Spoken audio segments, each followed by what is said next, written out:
Mbola fifaliana ho andray rahalasy anabavy malala no miaona amintsika amin'ity andro fahasivy ao anatin'ny fanarahantsika ny famelabelarana ny bokin'ny apokalipsy ity. Ao anatin'ny fiangonana fito moa zany tsika izay ny fampiresantsika omaly amin'ny Sardisy fa androany tsika dia iresaka ny amin'ny fiangonan'ny Philadelphie, ilay fiangonan'ny fifoazana. Raha ny fiangonan'ny fanavaozana sy ny fiamorana ny fiangonan'ny Sardisy dia iresaka ny amin'ny Philadelphie kosa isika ilay fiangonan'ny fifoazana. Nefa mialohan'izany dia araka anondrika alohantsika isika hivavaka. Ray malalo, tsy mitsatsy ny misaotra anao noho ny fitahinao sy ny fiarovanao. Mankasitraka satria Andriamanitra fitiavana ianao. Menao fotoana hatrany izay andinihana ny teninao ary amelabelarana ny bokin'ny apokalipsy andraisanay lesona sy fanabeazana amin'ny fiainanay ary mba hanananay antoka fa ny Andriamanitra ivavahanay dia manana hafatra ho anay, hitaonanay ary hitondranay ho any amin'ny fiainana mandrakizay. Koa ankehitriny ary ray malalo, sokafo ny fon'ny mpiaino izany hafatra izany mba hanana ny fifandraisana tanteraka aminao ary hanana ny fibebahana feno, hitodiany amin'ny lanitra manontolo ary hanana ny antoka tokoa fa voasoratra amin'ny bokin'ny fiainana ny anarana. Za izay mitondra an'izany famelabelarana izany dia menao tsilotraina hatrany sy fahaiza mahatakatra mba ahafahana mampita izay tiany teninao ambara amin'ny anaran'i Jesosy. Amen. Ny fiangonan'ny Philadelphia izay voasoratra amin'ny apokalipsy 3:7 ka hatramin'ny 9. Philadelphia izay azo adika ihany koa hoe fitiavan-drahalahy. I Philadelphia dia tao atsimo atsinanan'ny Sardisy nisy azy, somary ambony toerana tahaka ny Tiatira koa moa izy ary eo anelan'ny lohasaha anankiroa no itoerany. Izany fiangonan'ny Philadelphia zany dia nahamora kokoa ny fahombiazana teo amin'ny lafin'ny varotra sy ny kolotsaina ny toerana anisan'io Philadelphia io. Matetika nefa no tratran'ny horohorotanty tanàn'ity noho ny abetsahan'ny faritra be volkano any, kanefa na dia teo ary zany dia fandravana misesisesy zany dia tsy mba niontsona mihitsy zany faritsy Philadelphia zany. Tsy taitra tamin'izany izy fa nandeha araka ny tokony izy hatrany ny fiainany. Tamin'ny taona 750 ka hatramin'ny taona 830 talohan'ny Kristiny nanomezan'ny mpanjaka Attalus II an'ity tanàna ity ny anarana hoe Philadelphia. Izany moa dia mba fahatsiarovana ny fifankatiavany tamin'ilay zokiny tao atao hoe Eumenes. Izany no antony nanomezan'ity mpanjaka Attalus II ity an'ity anarana hoe Philadelphia ity. Antsoina hoe Athénès kely izy satria betsaka ireo teopolony sampy tao. Mbola mitoetra ao ankehitriny moa ny tanànan'ny Philadelphia izay fantatra amin'ilay anarana hoe Iala Seira ao Turquie, na ilay tanàna mena no tena andikana azy. Tamin'ny andron'ny apôstôly Paul no nanondrenana ny fiangonana kristianina tao Philadelphia. Araka ny resantsika tamin'ireo fiangonana ny fandimby dia misy foana ny endrika isehoan'i Jesosy eo amin'ireny fiangonana ireny. Ny antony moa dia tsotra, mba hanehoan'i Jesosy fa manana ny asany ao amin'ilay toerana anankiray na ao amin'ny fiangonana anankiray izy. Ka eto ny endrika ny fanehoan'i Jesosy ny tena ao amin'ny fiangonan'ny Philadelphia dia soratana ao amin'ny apokalipsy 3:7. Voalohany indrindra ny tenenany azy dia hoe ilay masina, izany hoe ilay voatokana mba hatanteraka ny sitrapon'Andriamanitra. Dia izany no nahatonga nyity anaran'i Jesosy ity ny fisehoan'ny tenany hoe ilay masina. Ao amin'ny asan'ny apôstôly 3:9 sy ny Levitikos 2:9 dia lazainy fa izy ny loharanon'ny fahamarinana. Io mihitsy zany no isehoan'i Jesosy anatin'ny fiangonana, ilay mahaloharano ny fahamasinana, ilay tena mahamarina azy. Ary ilain'ny fiangonana moa no mandray ny fahamarinan'i Jesosy. Ilainy ihany koa mandray an'ireo toetra hanehoan'ny Jaona azy satria raha tsy zany dia enjera amin'ny fahalemena tahaka ny Sardisy indray zany fiangonana zany. Tena ilain'ny fiangonana ny andray an'izay herin'i Jesosy zay mba ialany amin'ny fahalemena. Ao amin'ny zavatra faharoa ny lazan'i Jesosy ny tenany dia ilay manana ny fanalahidin'i Davida, izany hoe eo ampelantanana ny fahefana rehetra amin'ny fiangonana. Eo ampelantanan'i Jesosy mihitsy ny fahefana rehetra, izay mahatonga azy tena hoe ilay manana ny fanalahidin'i Davida. Ny zavatra rehetra, ny vahaolana sy ny fandrosoana rehetra eo ampelantanana. Lazainy moa zany any amin'ny Isaia 2:20 ny Lioka 1:2-3 sy ny 3:30, ny Jaona 10:7, ny Jaona 2:1 ary ny Jaona 2:5. inona ihany koa ny ilazany Jesosy ny tenany eo amin'ny ty fiangonana ity amin'ny fiangonan'ny Philadelphie ilay mamoa ka tsisy misy anidy ary manidy ka tsy misy mamoa zany hoe izy no manana fahefana ambonin'ny fahefana rehetra ary eny ambonin'ny rehetra zany no ilazany Jesosy ny tenany Isaia 3:1-10 dia hozy izy eny hatramin'izany andro zany ho izy ary tsy misy maharombaka amin'ny tanako miasa ka izy moa no mahasaka anahy Genesis 7:7 mbola manamafy an'izany zany ny toerana ilazany Jesosy ny tenany lay manana ny fahefana ambony indrindra lay manana ny hery ambony indrindra ary zany ny toerana nipetrahany teo amin'ny fiangonan'ny Philadelphie ny fiangonan'ny Philadelphia ohatran'ny fiangonana rehetra dia manana mampiavaka azy nideran'Andriamanitra azy manokana amin'ny Apokalipsy 7:7-9 dia zao no lazain'ny soratra masina fa manana hery kely ihany ianao ka nitandrina ny teniko ary tsy mba nandany anarako zany hoe ity fiangonana ity dia tsy mba nahitana tsiny izy raha mahatadiditsika dia ny fiangonan'ny Smirna no tsy nanana fanakianana dia ny faharoa manaraka an'izay dia ny fiangonan'ny Philadelphia tsy mba nahitana tsiny izy izay nananany rehetra dia nentiny nanaovana ny sitrapon'Andriamanitra lasa hery lehibe mihitsy ilay hery kely nananany rehefa ampiasainy amin'ny Jesosy zany araka lazaina amin'ny Jaona 5:15 na dia kely aza ny herin'ny fiangonana Philadelphie rehefa natokany ho an'Andriamanitra dia nitombo ary lasa lehibe dia nasehon'Andriamanitra moa fa na dia hery kely aza ny nananany Philadelphia dia afaka nampilefitra nireo tao amin'ny sinagogan'ny Satana izy zany mihitsy no tombony ho an'ity fiangonan'ny Philadelphie ity na azo teny fampanantenanany amin'ny fakapanahy rehetra ihany koa Philadelphie araka lazain'ny Korintiana 1:7 manao hoe asian'Andriamanitra lalana andresen'izy ireo an'izany tena manana hery fampanantenana ny fiangonan'ny Philadelphie anisan'ny misongadina amin'ity teny fiderana ity ny hevitra fa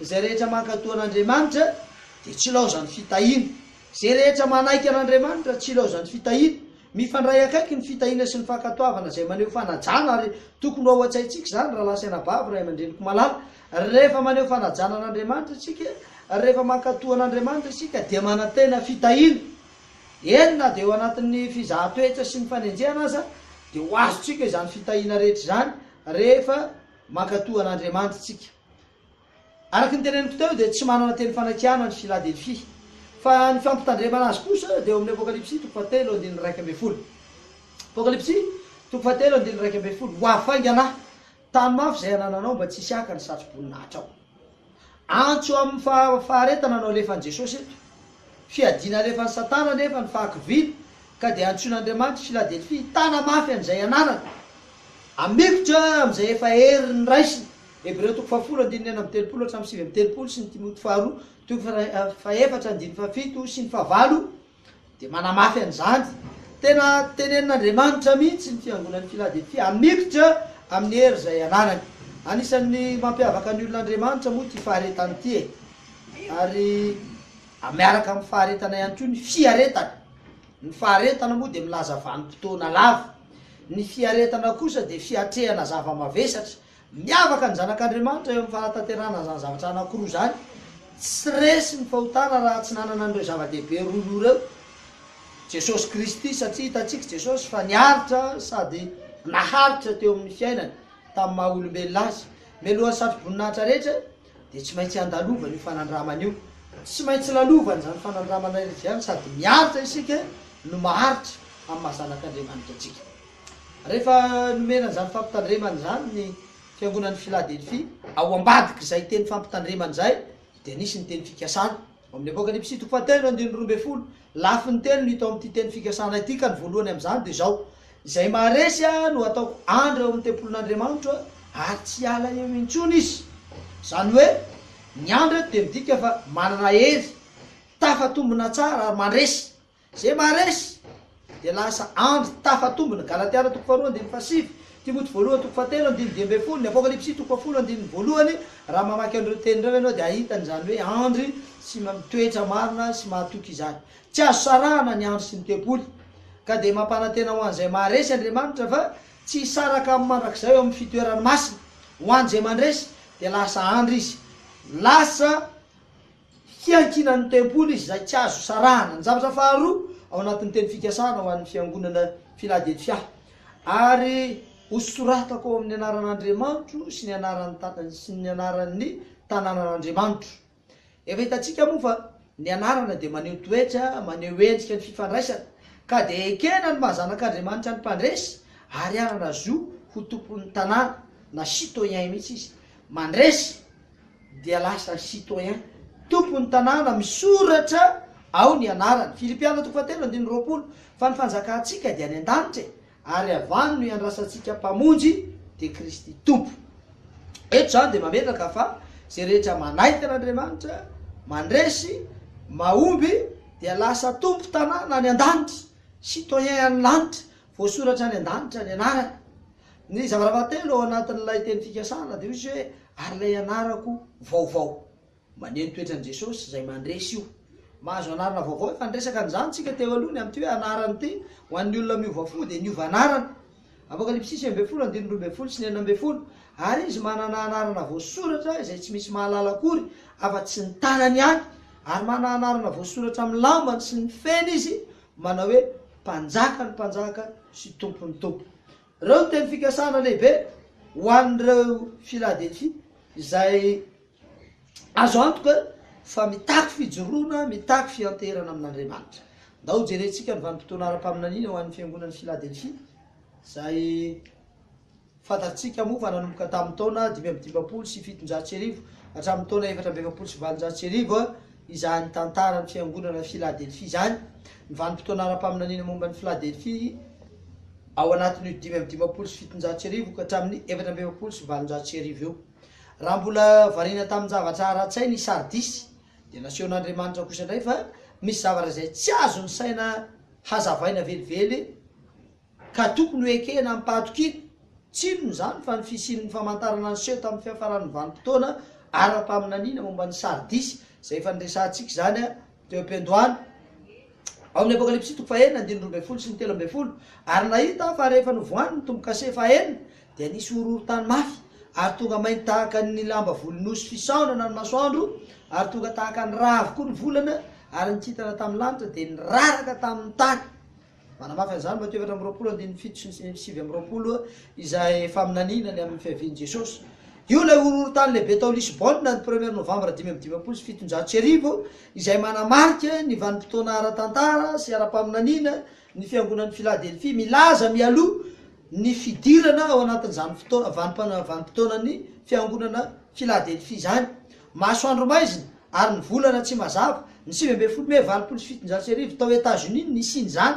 Zany hoe reo zany tsy zavatra vao tanteraka ary raha lasa nabava ray aman-dreny malala fa zavatra efa nisy reo, efa niseho nanomboka nanamarika ny vanim-potoanan'ny fiangonan'ny Filadelfia. Ny kintana niraraka ny 13 novambra 1330 sy 700 niraraka ny kintana, hita ny mason'ny olona rehetra zany trangan-javatra zany.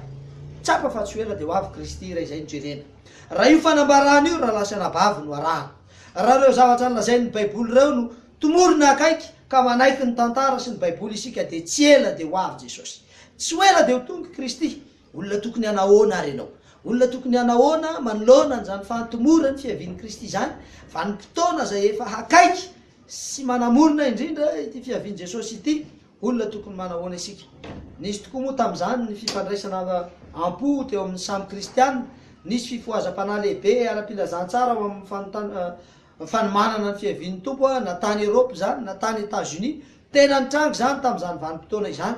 Ary rehefa nafana mihitsy ny fiomanana tao anatin'ny fiandrasana ny fiavian'i Kristy, tahaky ny tokony hampafanana zany fiomanana ao amin'ny fiandrasana ny fiavian'i Kristy zany amin'izao vanim-potoana iainantsika izao.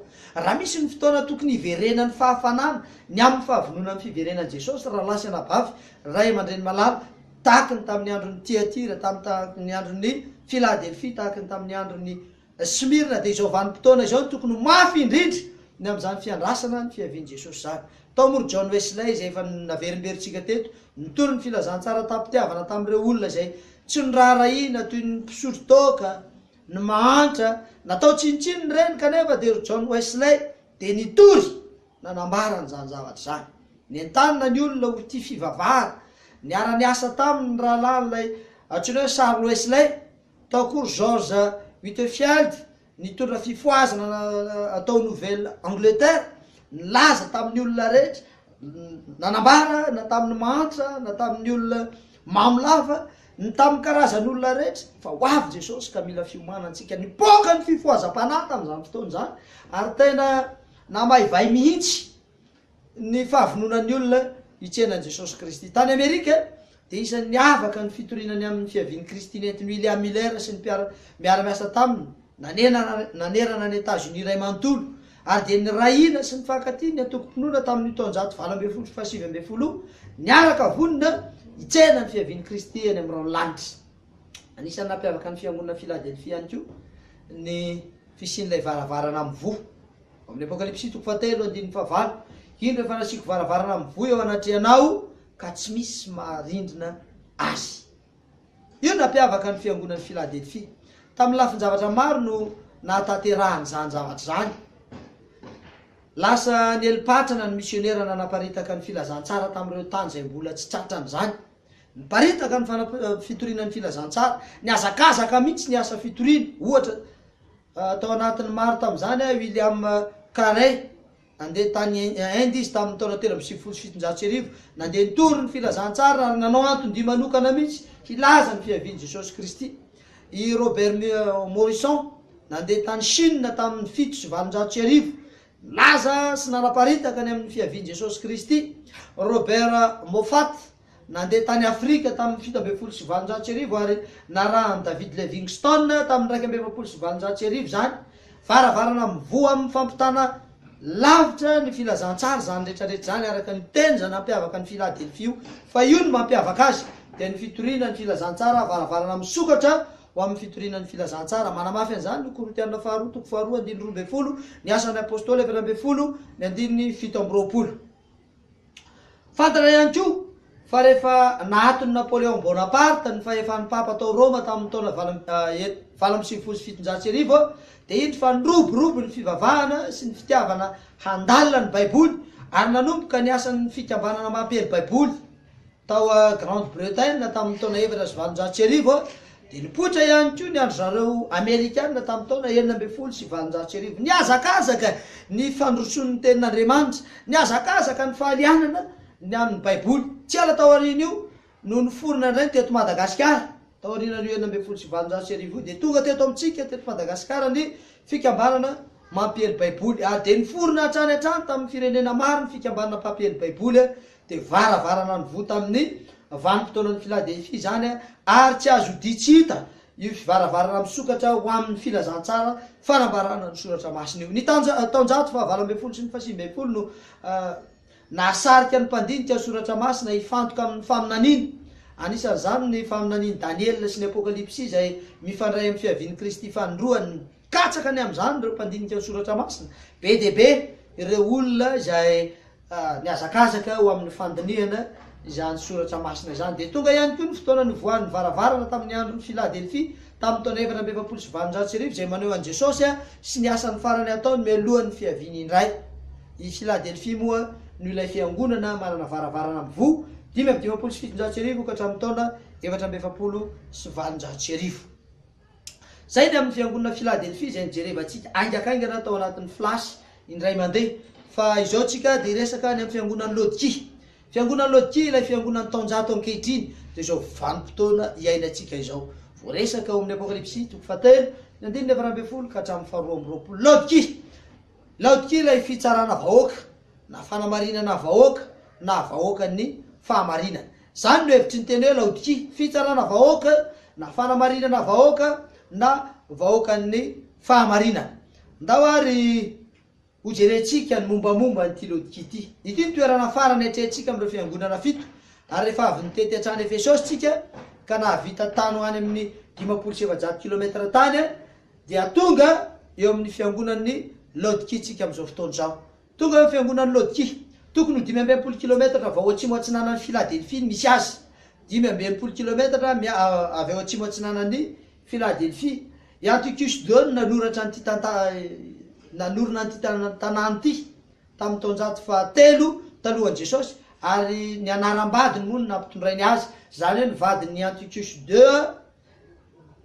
ilay hoe Laodikia nomeny an'izany anarana zany ity tanàna izay naoriny ty. Anisan'ny nanavanana an'io tanàna io moa ny fanaovana lamba volon'ondro mainty, ary nyreny am'izany mihitsy ny mponina tao. Nalaza tamin'ny sekoly fitsaboana maso ihany koa anefa io tanàna io, araky ny voalazan'ny Aristote dia nampiasaina nanerana ny fanjakana romanina ny fanafody maro avy any Laodikia azo tamin'ny vovobato atao hoe Phrygienne, dia nalaza zany fanafody zany ary tao Laodikia no fototra nananana an'izany fanafody zany. Tanàna fanaovana fandrarahana amin'ny banky ihany koa Laodikia, ary anisan'ny nampanakarena ny mponina tao mihitsy izany fandrarahana amin'ny banky zany. Raha hitantsika amin'izany dia zao hoe anisan'ny tena toerana nanan-karena ihany koa sy nanana izy azy ty Laodikia ty. Anisan'ny nampavaka azy koa ny fisian'ny rano avy any amin'ny aram-bato Hierapolis izay mafana be, ary voany amin'ny voalohany ihany izy dia tena mafana mamay, kanefa nandalo aravirana eo amin'ny 9 kilometatra eo dia tonga tao amin'ny tanàna Laodikia dia tonga matimaty.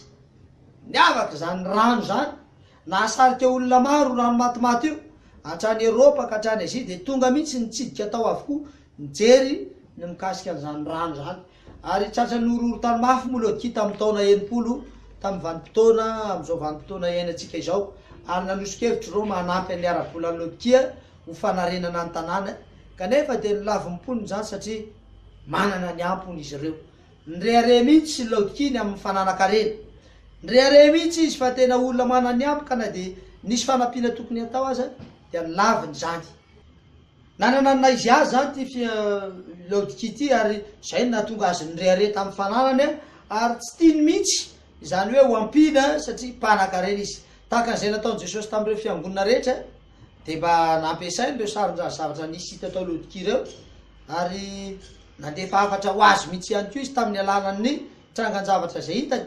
Ary tamin'ny fotoana nanoratan'ny apôstôly Paoly ny epistily ho an'ny Kolosianina tamin'ny taona faharoa amby epolo amin'izao vanim-potoana iainantsika izao dia efa nisy ny fiangonan'ny Laodikia. Nisy anefa ny taratasin'ny Paoly nalefa ho an'ny Laodikia izay niaraka nomena tamin'ny an'ny fiangonan'ny Kolosia amin'ny Kolosiana toko efa 9:9 izay no heverina fa dika mitovy amin'ny taratasy ho an'ny Efesianina ihany moa zany dika teny izay nalefan'ny Paoly izany. Ary tamin'ny taon-jato fahatelo amby folo no niravan'ny Turka moa ny tanànan'ny Laodikia, ary dia rava tanteraka zany tamin'ny taon-jato fahatelo amby folo. Tahaka ny fiangonana rehetra, ireo fiangonana ny fandimby dia niseho naneo ny tenany amin'ireny fiangonana ireny Jesosy, ary nanambara ny momba azy tamin'ny fiangonana. Ka inona no nanehoan'i Jesosy ny tenany ato amin'ny Laodikia ao amin'ny Apokalipsy toko fahatelo andininy fahaefatra amby folo dia naneo ny tenany Jesosy. Voalohany indrindra dia iza no nolazany Jesosy ny tenany, teo izy no niteny hoe ilay amen, amen na fahamarinana. Isaia 5:9 midika zany fa tsy tokony adikevitra ny zavatra ambarana fa tokony ho ekena, indrindra fa niafatra ho an'ny Laodikia izay fanamarinana na fitsarana vahoaka, tokony ho ekena satria ilay amen, ilay tanteraka no miteny. Zay no nanehoan'i Jesosy ny tenany, maneho izy eo amin'ny fiangonan'ny Laodikia fa tsy maintsy tanterahana izay voalazany ao amin'ny fanambaran'ny tenany ihany dia hoe ilay vavolombelona mahatoky sy marina izay niandohany zao zavatra noharian'Andriamanitra izao. Zay ndray ny filazan'i Jesosy ny tenany, vavolombelona mahatoky sy marina niandohany zao zavatra noharian'Andriamanitra izao. Izy ny tompon'ny teny farany amin'ny tantaran'ny zanak'olombelona, Jesosy ny mpanapa-kevitra farany.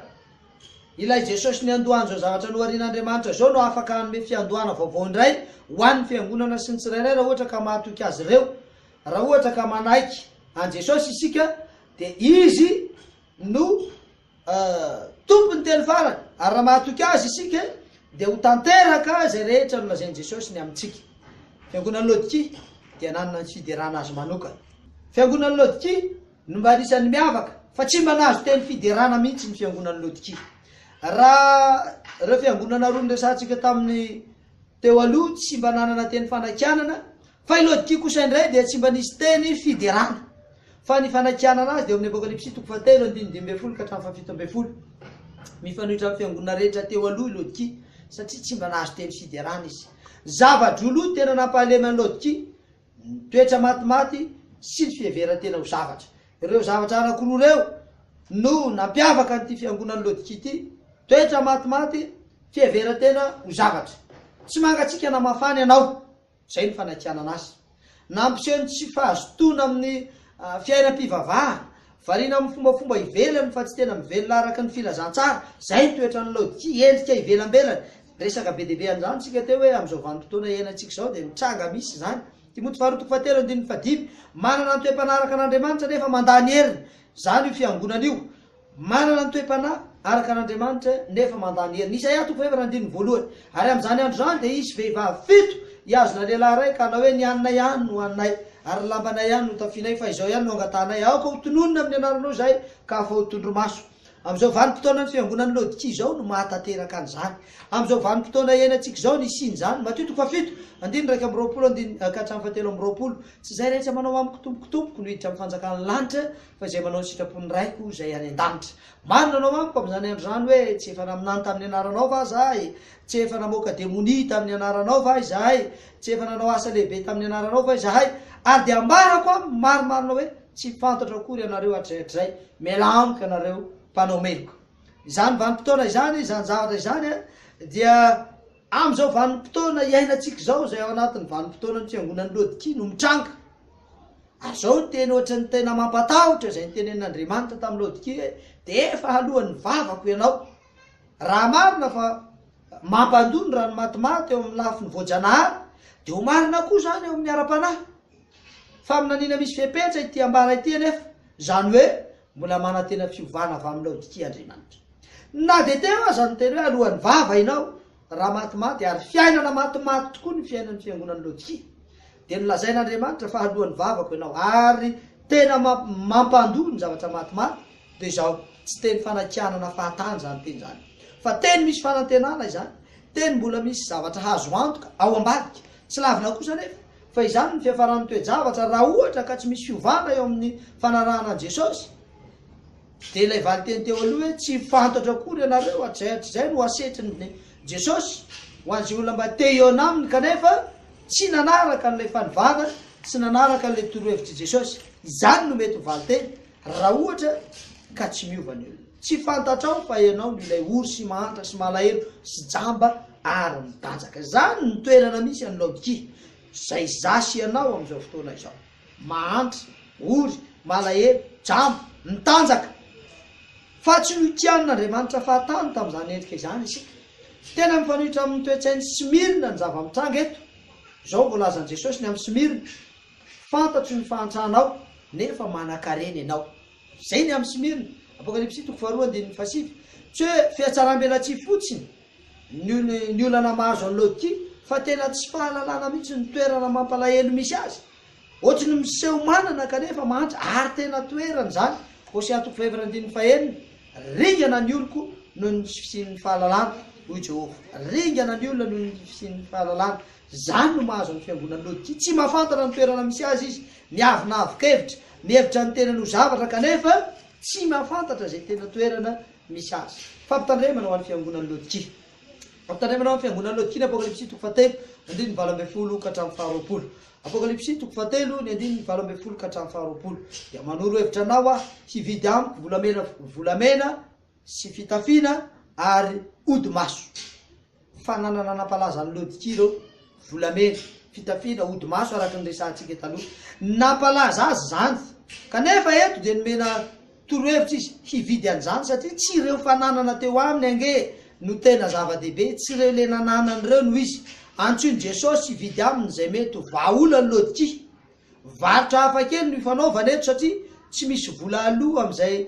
araka ny fomba hita ao amin'Andriamanitra amin'ny Isaia 5:1 tsy misy vola aloha varotra hafa ary tsy le fananana tao Laodikia le fananany volamena sy ny odi-maso teo aminy no resahana fa zavatra hafa mihitsy izay avany amin'Andriamanitra na dia izany aza dia toy ny varotra rehetra dia misy fifanankalozanao na dia tsy vola aza ka ny fomba azahoan'ny Laodikia an'ilay zavatra amidy dia tsy inona fa ny fanoloran-tena tanteraka zany ihany ny vahaolana zany ihany ny tena tsy ambaratelo tsy vola mankarena no ny vidianana an'izany fa ny fanoloran-tanteraka ny fanoloran-tena tanteraka azafady afoy tanteraka zay mombamomba an'izao tontolo zao fa tsy entina miditra eo amin'ny fomba iainana amin'ny mahazanak'Andriamanitra afoy tanteraka zay any velambelany mahafomba kristianina tsy eken'Andriamanitra raha lasana bavy ry fiangonana malala ny mampifangaro ny maha kristianina sy ny maha izao tontolo izao zavatra matimaty zany mahatonga atsika ho alohan'ny vavan'Andriamanitra izany raha tena kristianina ianao dia tsy kristianina piti balina na alim-pandizana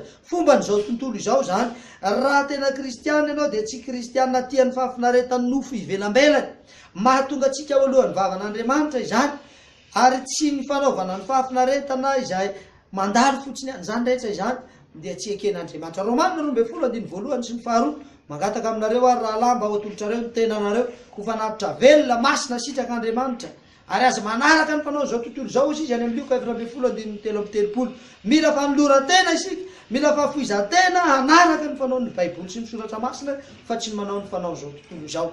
Volamena voadio tamin'ny hafa io le nividiana maneho ny finoana miasa amin'ny fitiavana izany volamena voadio tamin'ny hafa zany finoana voasedra finoana mijoro finoana tena izy mba ho hita fiderana ny voninahitr'Andriamanitra ary fahakalazana ny fizahan-toetra ny finoanareo izay tsara lavitra noho ny volamena mety ho siba na dia voazahan-toetra tamin'ny hafa aza dia amin'isy ho ny Kristy ho sisy ny Petera 1:2-7 sy ny Jakoba 2:2-5 volamena voadio tamin'ny hafa finoana mijoro finoana matanjaka finoana voazahan-toetra izany ny zavatra asain'Andriamanitra ho jerevantsika izany ny zavatra asain'Andriamanitra ho fiditsika. Ny zavatra faharoa dia fitafiana fotsy ho tafinao tamin'ny andron'ny Grika sy ny Romanina dia ny akanjo mainty dia naleo fa olona nogejaina izay nampisalonana zany akanjo mainty zany sy andevo na olona nofehezina manokana dia miakanjo mainty. Ny fotsy kosa indray dia maneho fahadiovana sy fandresena ny Isaia 4:15 fa samy efa tahaka ny olo maloto izahay rehetra ary tahaka ny lamba miosondraha ny fahamarinanay rehetra. Zany ny zavatra aseho anatin'ny fitafiana misy heviny manokana izany fitafiana izany ary dia nasaina ny tafy rongony fotsy madinika izay sady madio ny mangatsakatsaka izy fa izany rongony fotsy madinika izany dia ny asa marina ataon'ny olona masina hozy izy ny Apokalipsy 2:7 sy ny 9. Ny fitafiana dia maneho ny maha izy azy ny olona tamin'izany fotoana izany ary izany natokan'Andriamanitra nitodika manokana tamin'ny fiangonan'ny Laodikea ao anatin'ny fividianana fitafiana ary ny amin'ny fahamarinan'ny Kristy rery no azahoana mitafy an'izany fitafiana izany. Io fitafiana izay maneho ny fahamarinan'ny Kristy izay tafitsika io izany no zavatra asain'Andriamanitra ny vidin'ny fiangonan'ny Laodikea. Galatiana 4:7 fa na iza ianareo natao batisa ho an'ny Kristy dia nitafy an'ny Kristy ianareo. Ny fitafiana dia maneho ny maha izy anao ka raha asaina mitafy fitafiana madio fitafiana fotsy isika dia maneho an'ny Kristy. Mbola mitanjaka isika ao anatrehan'Andriamanitra raha toa ka tsy nandray ny mitafy an'ny Kristy. Raha toa ka tsy nitafy an'i Jesosy dia mbola mitanjaka isika eo anatrehan'Andriamanitra. Ny zavatra fahatelo dia nody maso ahositra ny masonao mba ahiratanao araka ny resantsika dia ny fiangonan'ny Laodikea nge dia fiangonana izay tanàna izay nalaza tamin'ny fananana ody maso fa eto Andriamanitra dia mampirisika azy hividy ody maso ahositra ny maso mba hahiratany maso. Io ny fanafody manasitrana ny fahajambana ara-panahy io tsy ny ody maso avy any an-danitra io izay aseho eto fa ny fanahy masina mihitsy avy any an-danitra no andraisana an'izany. Zao no lazaina any amin'ny Jaona 1:15 raha tonga ny fanahy fahamarinana dia izy no hitarika anareo amin'ny marina rehetra. Fahamarinana avy any an-danitra fahamarinana izay raisina avy any an-danitra ary ny fanahy masina no manome an'izany. Raha tambatra zany ireo zavatra telo ireo dia mitarika mba atakatra ny famonjena dia tsy maintsy raisina amin'ny fitiavana sy amin'ny finoana arovana amin'ny alalan'ny fanatrehan'ny fanahy masina isan'andro ny fiainantsika ao amin'ny fanaranan'i Kristy. Hitantaratra eto ny asan'Andriamanitra telo izay iray eo amin'ny famonjenan'ny fiangonana amin'ny alalan'ireo zavatra telo izay nasain'Andriamanitra ny vidin'ny fiangonana Laodikea ireo. Zao no tenin'Andriamanitra hoe izay rehetra tiako no anariko sy faiziko rehefa niresaka tamin'ny fiangonan'ny Laodikea izy. Tenin'ny ray tena tia no henontsika eto ray dia tsy iza fa Andriamanitra izay mitondra anareo tahaka ny zanaka. Andriamanitra izay mitondra antsika tahaka ny naterana. Andriamanitra mitondra anareo tahaka ny zanaka fa iza moa izay zanaka tsy faiziny ray hoy izy ny Hebreo 12:1 sy 7. Ny fahamaizana avy amin'Andriamanitra raha lasana bavy ry fiangonana malala ry ray aman-dreny malala. Ny fahamaizana avy amin'Andriamanitra dia ny an-tany ny fitiavana mandrakariva, ny an-tany ny fieverana atsika mandrakariva, ary tena ao anatin'ny fahatsapana fazanana isika. Ary ny famaizana eto dia midika ho fantsiana, ho famolavolana, ho fanamboarana olona anankiray mba hanana toetra tsara ho tahaka ny zanak'Andriamanitra. Zany ny famaizana ataon'Andriamanitra, fanamboarana atsika, fanefena atsika, fitantanana atsika ho anisan'ny olona izay manana ny toetra ny zanak'Andriamanitra. Ka dia mahazo toy ianao ka mibeba. Zany no tenin'Andriamanitra. Tsy azo angatan'andro ny fibebahana na ny fiovany toe-tsaina hifanaraka amin'Andriamanitra. Aza mangatakandro rahalahy ho anao izay miaino an'izao famelabelarana zao, ho anao izay manaraka n'ity horonan-tsary ity. Aza mangatakandro ny amin'ny fibebahana, aza mangatakandro ny amin'ny fanantonana ny Kristy, aza mangatakandro ny amin'ny fandraisana fanapahan-kevitra hitena hitady ny fahamarinana raha olona manantena ny fanjakan'ny lanitra ianao. Ny fangatan'andro manoloana ny famonjena atolotry Jesosy dia midika fa mila laony amin'ny fiainana mandrakizay ny olona anankiray. Raha mbola misalasala ianao, raha mbola matahotra, raha mbola mijery ny havia sy havana, raha mbola mijery ny toeram-boninahitra ao, raha mbola mijery ny zavatra narahanao hatramin'izay, ka izany no mahatonga anao tsy handray fanapahan-kevitra hitady ny tena fahamarinana sy toetra amin'ny fanarahanan'i Kristy, dia filalaovana ny mandrakisainao zany. Tsy marina eto ilay fomba fiteny malagasy manao hoe ny soa mampiadana. Zany no firesakitsika, ny soa mampiadana. Fa eto ny soa hiazakazahana, dia ny soa ny fiainana mandrakizay, ny soa ny hoavitsika hiazakazahana. Tsy tokony hangatakandro tsika ny lalasy anabavy ray aman-dreny malala, fa tokony hododina hitady ny tena fahamarinana isaky ny segondra sy ny minitra. Dia tsy maintsy miroso ianao na ho amin'ny lalana amin'ny fiainana mandrakizay, na ho amin'ny fahaverezana mandrakizay. Sy ny Romanina 4:4 sy ny Romanina 4:12 isaky ny segondra sy ny minitra dia manao dingana anankiray ianao. Ka ny dingana ataonao dia na dingana ho any amin'ny fiainana, na dingana ho any amin'ny fahaverezana. Mandra-pahoviana no irisaina ianareo Jesosy. Mandra-pahoviana no irisaina ianareo. Raha Jehovah no Andriamanitra manara azy, fa raha ibala kosa dia manara azy. Fa ny olona tsy namala azy akory. Izy ny mpanjaka voalohany 12:20. Roviana no irisaina ianareo ry vahoaka malala. Roviana no irisaina isika ry avaratsena malala. Fa raha Jehovah no Andriamanitra manara azy, raha ibala kosa no Andriamanitra manara azy. Tamin'izany andro zany dia tsisy ny tenin'ny olona, fa ianao androany ry vahoaka n'Andriamanitra malala dia tsy maintsy miteny mandray fanapahan-kevitra. Fa ny dingana ataonao araka ny resahako teo dia na dingana ho any amin'ny fiainana, na dingana ho any amin'ny fahaverezana. Apokalipsy 7:20. Apokalipsy 7:20. Indro efa mitsangana eo am-baravarana ka mandondona, raha misy men'ny feo ka mamono varavarana, dia hiditra ao aminy aho ka hiara isakafo aminy ary izy aminy. Mandondona ao am-ponao Jesosy, mandondona ao am-poko Jesosy. Raha mamono varavarana ianao dia hiditra ao amintsika izy ka hiaraka isakafo amintsika. Na dia manana andreo aretin'ireo raha lodikira lasana bavy malala, dia tsy nanana fikasana andao azy Jesosy, fa tonga ao am-polo lodiki mihitsy izy, ary eo izy no mandondona te hiditra ao. Raha tsy tafiditra ao am-po sy lasa lapan'ny Kristy ny fotsika, dia mbola hangatsika ihany ny fiainantsika ara-panahy, ary mbola hitanjaka sy mbola ho jamba ihany sika. Tsy laodiki ihany, tsy laodiki ihany no dondomin'Andriamanitra ny fony, tsy laodiki ihany no tian'Andriamanitra hitoerana ny fiainany, fa izasy ianao raha lasy anabavy malala, izasy ianao raha aman-dreniko malala. Tiany Jesosy hitoetra ho ampontsika izy, tiany raha tena ho tompontsika tanteraka izy, ka izy no anjaka ao amin'ny fiainantsika. Nisy varavarana miavaka tao amin'ny fiangonan'ny Filadelfia sy ny fiangonan'ny Laodikia. Hoy izy Jesosy tao amin'ny Filadelfia amin'ny Apokalipsy 7:15. Asiko varavarana mivoy ao anatrehanao ka tsy misy maharindrina azy. Ary izy koa izy amin'ny fiangonan'ny Laodikia amin'ny Apokalipsy 7:20. Indro efa mitsangana eo am-baravarana ka mandondona, raha misy men'ny feo ka mamono varavarana, dia hiditra ao aminy ka hiaraka isakafo aminy ary izy amiko. Varavarana roa no hitantsika eto, ny anankiray any an-danitra, ary efa mivosa ady, ilay ray kosa ety an-tany ka ilaina ovana. Ilay varavarana any an-danitra, ilay fidirana ao Jerosalema vaovao, efa mitsokatra ary midanadana, vonona hidirako sy hidiranao. Fa ny varavarana ray aty ambonin'ny tany dia ny varavaran'ny foko ampandrosoanan'i Jesosy. Ny varavaran'ny fonao ampandrosoanan'i Jesosy. Sokafo raha lasy anabavy, sokafo ray aman-dreny malala, fa te hiditra ao am-ponao Jesosy, te hiditra ao am-pontsika izy. Ka fotoana mety indrindra izao fotoana izao, fotoana mifanandrify indrindra ny amin'ny sokafatsika ny fontsika ho an'Andriamanitra. Tsy ho vitantsika ny anidin'ny varavarana any an-danitra, fa tsy misy afa-tsy isika tompony kosa no afaka mahamono varavarana eto amintsika. Raha mieritreritsika hoe andao akatona le varavarana ny fiainana mandrakizay any an-danitra mba tsy hisy tafiditra, dia tsy manana fahefanany amin'izany isika. Fa ny fotsika kosa zay azahoana mampiditra an Jesosy Kristy dia tsy misy manana ny lakileny ratsy isika ihany, tsy misy manana ny fanalahidiny ratsy isika ihany. Nivoan'i Kristy mba hidirantsika ny varavarana any an-danitra, fa tokony hovoantsika mba hidiran'i Kristy kosa ny varavarana eto amintsika. Ary mivoan'i Kristy ve ny varavaran'ny fonao, mivoan'i Kristy ve ny varavaran'ny foko, mivoan'i Kristy ve ny varavaran'ny fotsika tsiraray avy mba hanjakany sy iainany ao am-potsika. Rahalahy sy anabavy, ry mpiaino malala, misy teny fikasana zay nomena Andriamanitra ho an'ny Laodikia ary omeny ho anao koa amin'ity androany ity, ao amin'ny Apokalipsy 7:1-2. Apokalipsy 7:1-2 mivaky toy izao amin'ny anaran'i Jesosy.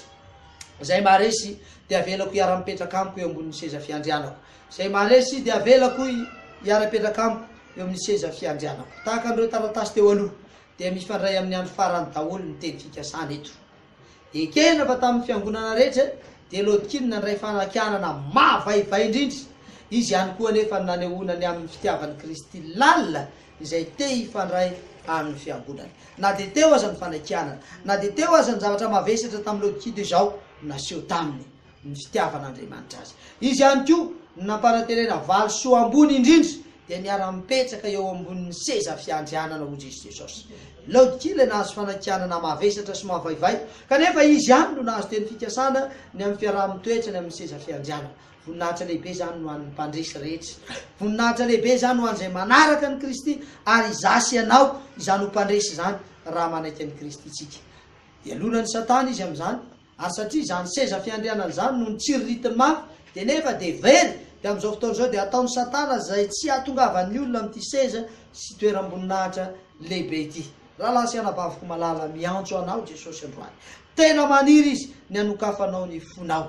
I Laodikia no nanana ny aretin'ny ratsy ny fiangonana, matimaty, nievy tena ho zavatra. Kanefa rehefa miditra atsehatra ao am-pola i mahay ny zavatra rehetra dia any amin'ny seza fiandrianan'i Kristy ny fotoana farany ifanomezana. Na dia tao aminatin'ireo lafitoetra ratsy aza, rehefa sokafana ny fo, manaiky andray an Jesosy dia zao any amin'ny fiainana mandrakizay, any ny toerana ifanomezana. Ny Daniel 7:7, Daniel 7:7-7, ary ny fanjakana sy ny fanapahana ary ny fahalebiazan'ny fanjakana eny ambonin'ny lanitra rehetra dia omena ny olo-masiny ny avo indrindra. Manamafy an'izany Matthieu 5:2-3 sy ny Apokalipsy 2:20-4. Rahalahy sy anabavy, te hitondranao any amin'ny fiainana mandrakizay Jesosy, tahaka ny zavatra nolazainy tamin'ny fiangonan'ny Laodikia zay mbiasa antsika ankehitriny, te hitondra antsika ho any amin'ny fiainana mandrakizay Jesosy.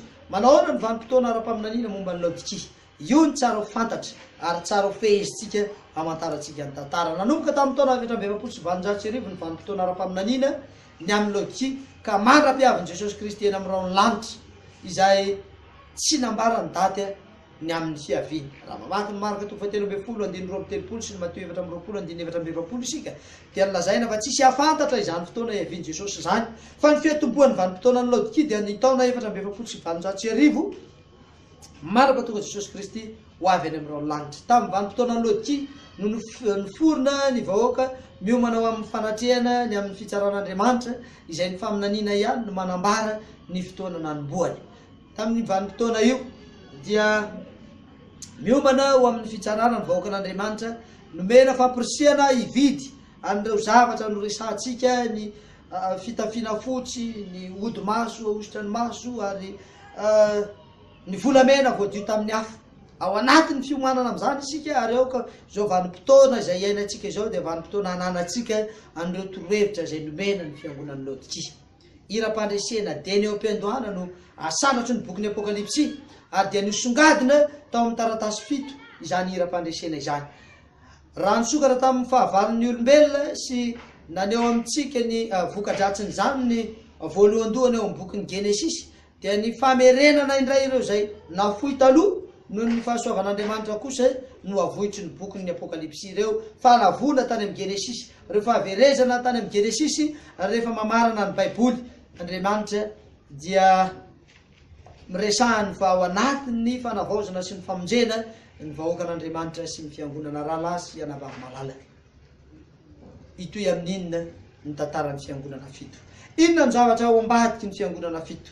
Dia ho resantsika amin'ny fotoana manaraka. Fa amin'ity androany ity, miantso anao ny Tompo. Sokafy ny varavaran'ny fonao. Efa misokatra ho anao ny varavaran'ny lanitra. Efa misokatra ho anao ny fiainana mandrakizay ny andrasan'i Jesosy aminao. dia ny anokafanao ny fonao ny ampitoeranao any Kristy ao aminao ary ny andehananao amin'ny fiainam-baovao moa ve mba tena fanindrinao zany mba etaetanao tokoa ve ny ampandroso ny Kristy ao am-ponao mba tena fanindrinao lalina ve ny ampitoetra ny fahamarinan'ny Kristy amin'ny fiainanao ka tonga anao andeha amin'ny fiainam-baovao raha sitrakao zany atsangano ny tananao aseho io hitan'Andriamanitra aseho io hitan'ny lanitra manontolo sy ny anjely manontolo ny vahoaka ny lanitra manontolo ny fanapahan-kevitra ao amin'ity androany ity ary ataovy ao an-tsainao sy ao am-ponao ataovy vavaka ao anatinao anatin'ny fanangananao tanana ny hoe Jesosy eo sokafoko ny foko hidiranao ary manolotra ny fiainako ho anao eo am-pananganana ny tananao ianao za kosa hivavaka ao anao Andriamanitra ray tsara sy masina indrindra any an-danitra hitanao ny tanana mitsangana ankehitriny zay maneho fahavononana maneho fanapahan-kevitra